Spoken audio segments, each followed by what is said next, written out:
చలికాలంలో బాగా పండే లేత సొరకాయలతోటి ఈరోజు మనం ఎంతో రుచికరమైన సొరకాయ గారెల్ని తయారు చేసుకుందాం. ముందుగా సొరకాయని చక్కగా వాష్ చేసి, పీల్ చేసి, మధ్యలోకి కట్ చేసుకొని ఈ విధంగా విత్తనాలన్నిటిని తీసివేయాలి.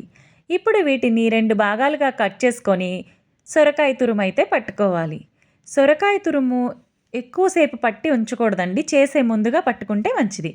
ఇప్పుడు ఒక మిక్సీ జార్ తీసుకొని అందులో 5 పచ్చిమిర్చిని వేసుకోవాలి. అలాగే ఒక రూ. 5 అల్లం కూడా తీసుకొని వాష్ చేసుకొని ముక్కలుగా కట్ చేసుకొని ఇందులో వేసుకొని మిక్సీ అయితే పట్టుకోవాలి. మిక్సీ పట్టుకున్నాక చూడండి ఎంత చక్కగా వచ్చిందో మిశ్రమం.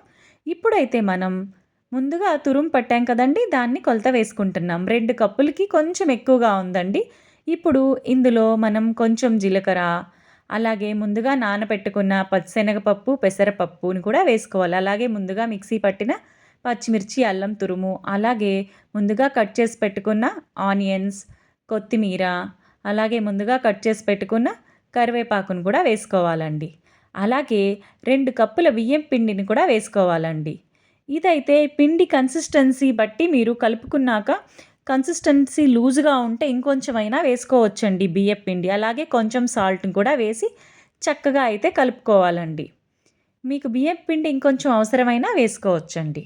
ఈ విధంగా కలుపుకున్న తర్వాత ఇప్పుడైతే ఒక కవర్ తీసుకొని లేదా ఒక ఆకుని తీసుకొని ఈ విధంగా అయితే మనం గారెల్లా ఒత్తుకొని ఆయిల్‌లో వేసుకొని చక్కగా 2 పక్కలా కాలనిచ్చి ఈ కలర్ వచ్చేదాకా కాలనివ్వాలండి. ఈ విధంగా కాలిన తర్వాత ఇప్పుడైతే మనం వీటిని తీసేసుకొని చక్కగా ఒక ప్లేట్‌లో వేసుకొని కమ్మగా తినేద్దాం. సూపర్ టేస్టీగా ఉంటాయండి. ట్రై చేయండి. చాలా బాగున్నాయి. Subscribe to my channel.